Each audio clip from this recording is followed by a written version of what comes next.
오늘 우리에게 주시는 말씀은 히브리서 12장 14절 말씀입니다. 제가 본문 말씀을 봉독해 드리겠습니다. 모든 사람과 더불어 화평함과 거룩함을 따르라. 이것이 없이는 아무도 주를 보지 못하리라. 아멘. 오늘 주일은 주신 말씀 히브리서 12장 14절 말씀을 갖고 영성의 두 기둥이라는 제목으로 하나님의 말씀을 전하도록 하겠습니다. 우리들이 예수님을 진정으로 만나게 되면 삶의 변화가 나타나게 됩니다. 이것을 가장 잘 보여주는 한 예가 있다고 하면 누가복음 19장에 나오는 삭개오 이야기라고 하겠습니다. 이 삭개오가 예수님을 만나자 삶의 변화가 일어나는데 누가복음 19장 8절에서 이런 고백을 주님께 합니다. 삭개오가 서서 주께 여짜오되 주여 보시옵소서 내 소유의 절반을 가난한 자들에게 주겠사오며 만일 누구의 것을 속여 빼앗은 일이 있으면 내 갑절이나 갚겠나이다. 삭개오가 예수님을 만나고 그 예수님이 자신의 집에 들어오게 되자 그 예수님 앞에 고백을 합니다. 주님, 내 소유의 절반을 팔아서 가난한 자들에게 나누어 주고 만약에 내가 누구를 속여서 빼앗은 것이 있다고 하면 내 갑절이나 갚겠습니다. 이 삭개오의 예는 우리들이 예수님을 만나게 되면 이전처럼은 살 수 없는 사람이 된다는 것을 보여줍니다. 예전에 익숙했던 삶의 방식에서 하나님이 기뻐하시는 삶의 방식으로 예전에 가졌던 생각이 아니라 하나님이 내게 원하시는 생각을 쫓아 살아가게 된다는 것이죠.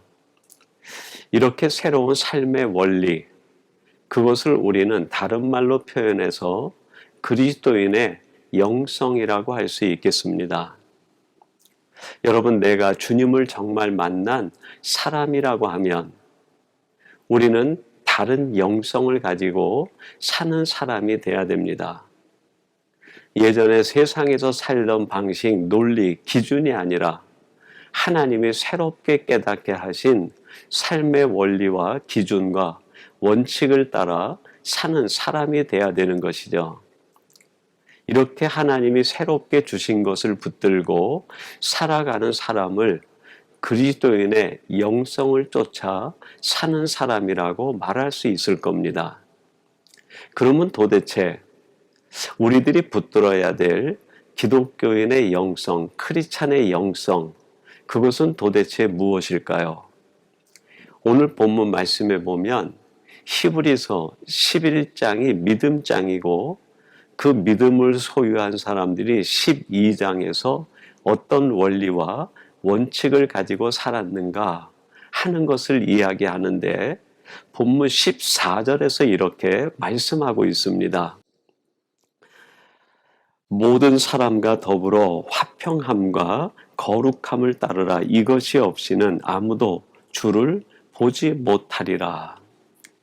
오늘 본문 14절에서 믿음을 소유했던 믿음의 선진들이 삶을 살아가는데 새로운 삶의 원리, 영성을 가지고 살았다는 거예요. 이것을 쫓아 살았다고 얘기합니다. 두 가지를 얘기하는데 바로 화평함과 거룩함이라고 이야기합니다. 그래서 저는 오늘 이 본문 내용을 따라 설교 제목을 우리 크리스찬들이 가져야 되는 영성의 두 기둥, 그것이 도대체 무엇일까 하는 것을 나누기 위해서 영성의 두 기둥이라는 제목으로 놓고 말씀을 살펴보려고 합니다. 그러면 오늘 이 본문 말씀이 우리에게 주시는 우리가 소유해야 될 크리스찬으로서의 영성 두 기둥, 그것이 무엇인지를 좀 더 구체적으로 살펴보고자 합니다. 첫 번째로는 말씀드린 것처럼 화평함입니다. 오늘 본문 14절 상반절이 이렇게 말씀하고 있습니다. 모든 사람과 더불어 화평함과 우리 크리스찬들은 이 땅에 살아가는 모든 사람들과 화평을 이루어야 된다라고 말씀합니다. 그것이 바로 우리 크리스찬으로서 가져야 될 첫 번째 영성이라는 말이죠. 근데 이 본문에서 화평함이라는 단어를 헬라어로 에이레네라는 말을 사용했습니다. 이 에이레네라고 하는 말은 두 가지 뜻이 있어요. 첫째는 조화를 이루다라는 뜻이 있습니다. 여러분, 우리가 세상에서 화평을 이루는 사람이 된다는 것은 조화를 이루는 사람이 되는 것을 이야기합니다. 창세기 1장 25절 하나님이 우주 만물을 지으시고 그 지으신 것을 보고 참 좋다라고 말씀하셨는데 이렇게 말씀하십니다. 하나님이 땅의 짐승을 그 종류대로 가축을 그 종류대로 땅에 기는 모든 것을 그 종류대로 만드시니 하나님이 보시기에 좋았더라. 하나님이 만드신 세상의 짐승들, 땅에 기는 것들, 육축들을 바라보는데 너무 좋으신 거예요. 도대체 하나님은 어떤 모습을 보셨기에 참 좋았다라고 말씀하셨을까요? 그렇습니다. 하나님이 지으신 땅에 있는 모든 피조물들이 조화를 이루고 있는 모습, 그걸 보고 너무 기뻐하시고 좋아하셨던 거죠. 하나님은 이 에덴 동산이 평화의 동산, 화평의 땅이 되기를 바라셨습니다. 언제 어떻게 이 에덴 동산이 화평을 이루고 아름다운 땅이 될 수 있었을까요? 그렇습니다. 하나님이 지으신 모든 피조물들이 조화를 이룰 때 하나님 보시기에 너무 아름답고 좋은 하나님의 모습에 감동을 주는 피조세계가 될 수 있었던 거죠. 여러분, 화평함이란 그런 의미에서 조화를 이루는 것입니다. 크고 작은 것이 다양한 색깔을 가진 것들이 모양과 형체가 다른 것들이 서로 다르고 서로 비난하고 정죄하는 것이 아니라 서로가 하나가 되어 조화를 이룰 때 하나님 보시기에 가장 아름답고 좋은 것이 되고 바로 그 자리에 하나님의 에이레네 화평함이 이루어지게 되는 것이죠. 그리고 두 번째로 이 에이레네라고 하는 단어의 뜻 속에는 덮어주다 그런 뜻이 있어요. 여러분, 화평을 이룬다고 하는 것은 약점과 허물을 들춰내는 데서 이루어지는 것이 아니라 그 모든 것을 덮어주는 데서 이루어지기 때문입니다. 화평은 어디서 오는가? 덮어주는 데서 온다는 말이죠. 베드로전서 4장 8절은 이렇게 말씀합니다. 무엇보다도 뜨겁게 서로 사랑할지니 사랑은 허다한 죄를 덮느니라. 예수님께서 우리에게 오셔서 하나님의 사랑을 계시하시고 직접 몸소 보여주셨는데 하나님의 사랑, 주님의 사랑은 어떤 사랑입니까? 모든 것을 덮어주시는 사랑이에요. 모든 것을 덮어주시는 하나님의 사랑, 주님의 사랑 속에 무엇이 싹틀 수 있을까요? 그렇습니다. 화평이 싹틀 수 있는 거죠. 화평은 어디서 오는가? 모든 것을 덮어주는 이 사랑이 만연된 곳에서 화평함이 이루어진다는 말입니다. 그래서 오늘 본문에서 우리 크리스찬들이 가져야 될 영성의 첫 번째로 화평에 대하여 말씀하고 있습니다. 그런데 여기서 우리들이 한 가지 더 깊이 생각해 봐야 되는 것이 있는데 이 화평함, 에이레네, 즉 조화를 이루고 모든 것을 덮어준다고 할 때 거기에는 아주 보이지 않는 함정이 하나 숨어 있습니다. 그게 뭘까요? 그렇습니다. 세상과 어둠과 죄악과 나도 모르게 타협하게 되고 동화되는 함정이 숨어 있어요. 조화를 이룬다고 할 때 상대방과 무조건 조화를 이루다 보면 어느새 내가 상대방의 그 어둡고 죄된 모습을 닮아갈 수 있는 거죠. 덮어준다고 할 때 상대방의 불의와 악행까지도 무조건 덮어준다고 하면 결국 그 불의와 악행을 보고도 못 본 채 하는 형태로 발전할 수 있다는 거예요. 그래서 이 화평함 속에는 함정이 숨어 있는데 바로 세상적인 것과의 타협, 동화되는 위험이 내재되어 있다는 겁니다. 그래서 로마서 12장 2절에선 이렇게 우리들에게 말씀하고 있습니다. 너희는 이 세대를 본받지 말고 오직 마음을 새롭게 함으로 변화를 받아 하나님의 선하시고 기뻐하시고 온전하신 뜻이 무엇인지 분별하도록 하라. 우리들이 세상에서 조화를 이루고 모든 것을 덮어주는 화평의 사람으로 화평함의 영성을 가지고 사는 것 중요한데 한 가지 우리들이 경계하고 주의해야 될 게 있다는 거예요. 그게 뭡니까? 이 세대를 본받지 말라. 세상적인 것과 세속을 그대로 담지 말라는 거예요. 그들과 타협하거나 동화되지 말라고 하는 경계의 말씀입니다. 그러면 어떻게 우리가 이런 것들을 경계해 나가면서 우리 크리스찬들이 가져야 될 영성의 첫 번째인 화평함을 이루며 살아갈 수 있을까요? 여기에서 오늘 본문이 말하고 있는 우리 크리스찬들이 가져야 될 영성의 두 번째 요소가 중요함을 알게 됩니다. 그것은 바로 거룩함이에요. 오늘 본문 14절 하반절에 이렇게 말씀합니다. 거룩함을 따르라. 이것이 없이는 아무도 주를 보지 못하리라. 너희들이 화평을 이루고 화평한 사람이 돼서 세상과 조화를 이루고 모든 것을 덮어주는 사람이 되는 것 중요한데 그렇게 하다가 너희들이 자칫 세상과 동화되고 타협된 사람이 되기 쉬우니 이 세대를 본받지 말라는 거예요. 그러기 위해선 거룩함을 지켜야 된다. 우리 크리스찬의 영성 두 번째 거룩함을 늘 마음에 새기고 살아가야 된다 하는 말씀입니다. 여기에서 이 거룩함이라는 말이 헬라어로 하기오스라는 단어입니다. 근데 그 뜻은 구별되다, 분리하다 그런 뜻이 있어요.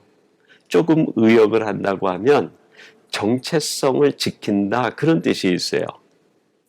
여러분, 우리는 세상에 있으나 세상과 구별된 존재로서의 정체성을 가지고 살아가야 됩니다. 그게 거룩함이에요.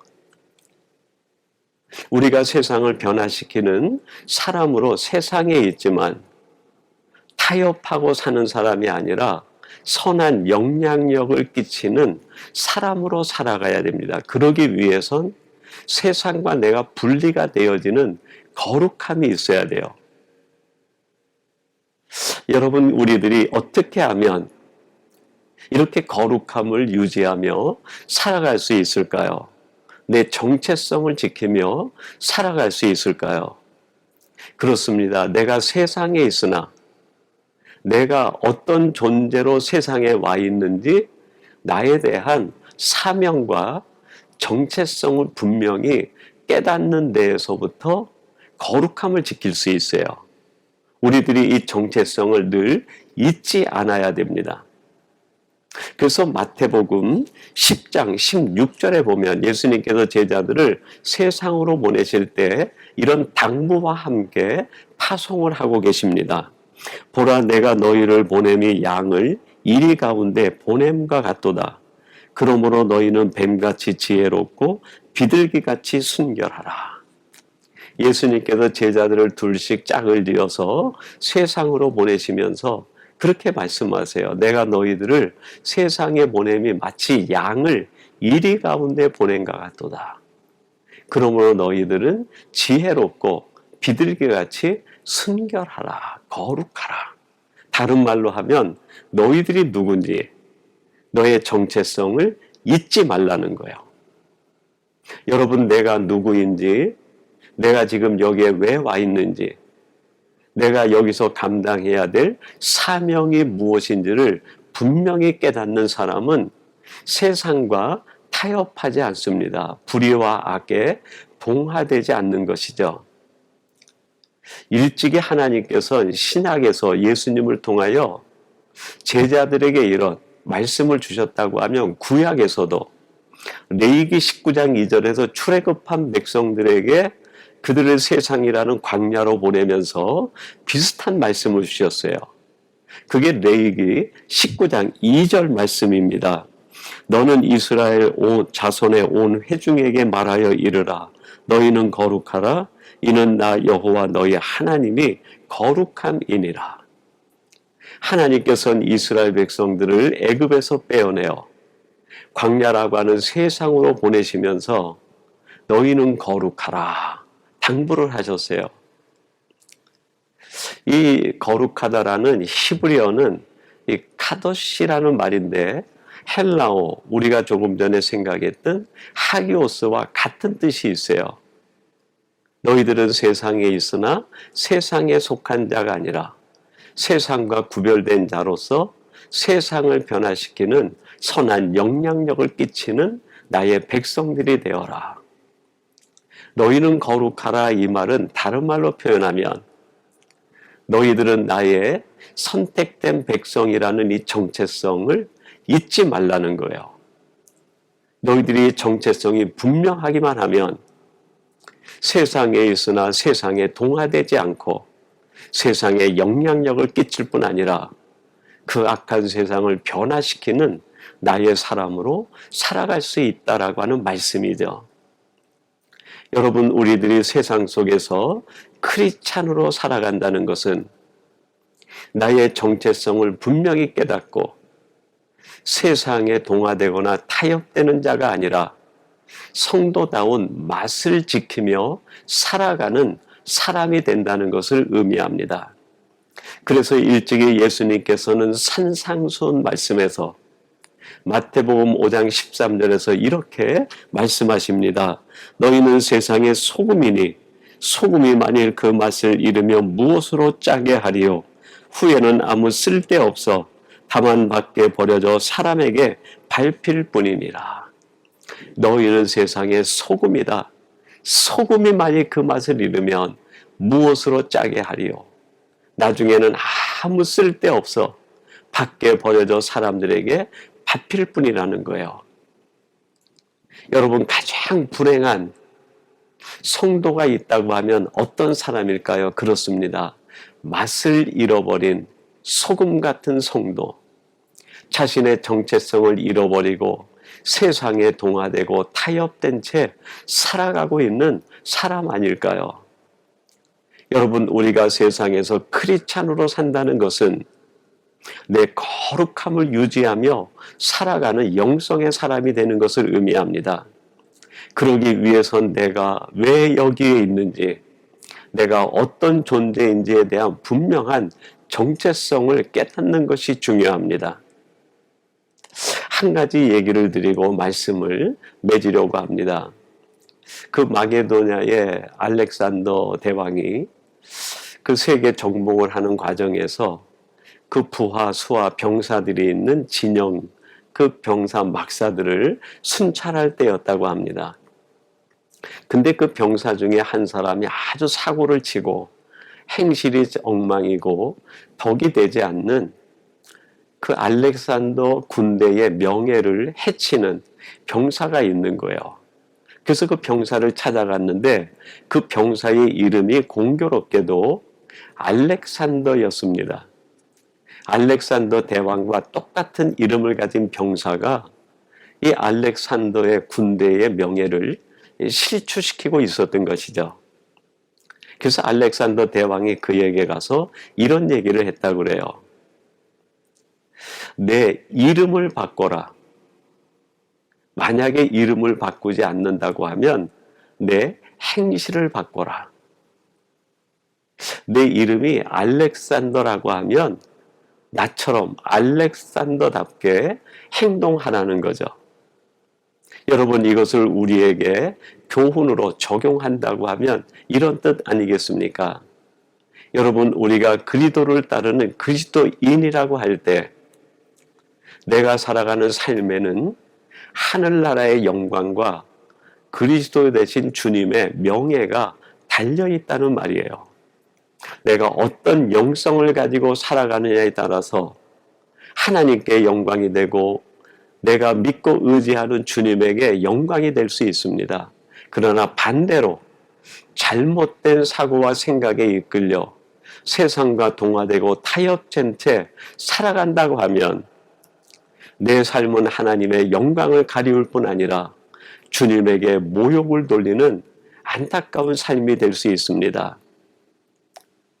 내가 알렉산더의 이름을 따라 살든지 아니면 내 이름을 바꾸라고 하는 알렉산더의 명령은 오늘 하나님께서 우리에게 주시는 명령으로 바꾸어 본다고 하면 너는 그리스도인답게 살라고 하시는 강력한 하나님의 촉구 아닐까요? 그렇습니다. 사랑하는 성도 여러분, 우리가 이 땅을 살아가는 참된 목적은 세상에서 무엇인가를 더 얻기 위해서라기보다는 나를 보내신 아버지 하나님의 뜻과 마음을 쫓아 내가 있는 그 자리에서 그리스도인으로서의 영성을 따라 살아가므로 내 삶이 하나님께 영광이 되고 우리 주님께는 자랑거리가 되는 것, 그것이 하나님이 우리를 통해 보고 싶은 삶 아니겠습니까? 그러기 위해선 우리에게 두 가지 영성의 기둥이 필요합니다. 하나는 화평을 이루는 것이고 또 하나는 하나님의 뜻에 따라 거룩함을 지키며 바른 정체성을 가지고 살아가는 것을 의미합니다. 오늘 이 말씀을 함께 나누는 사랑하는 성도 여러분들이 바로 이 두 가지의 영성을 따라 살아가심으로 여러분의 삶 자체가 하나님께 영광이 되고 우리 주님께는 자랑거리가 되는 복된 성도들이 되시기를 주님의 이름으로 축원합니다. 우리 같이 기도하겠습니다. 하나님 아버지 감사합니다. 오늘 주시는 말씀을 통하여 믿음의 사람들이 자신에게 주어진 삶을 살아갈 때 어떤 삶을 살아야 되는지 크리스찬으로서의 영성 두 가지를 깨닫게 해주시니 감사합니다. 하나님, 저희가 살아가는 삶의 현장에서 화평함을 이루는 사람이 되게 하시되 세상과 타협하거나 동화되지 않게 하시고 내가 왜 세상에 있는지 내가 어떤 존재인지에 대한 정체성을 깨달아 거룩한 삶을 통해 세상 속에서 선한 영향력을 끼치는 저희들 되게 해 주옵소서. 예수님의 이름으로 기도하옵나이다. 아멘.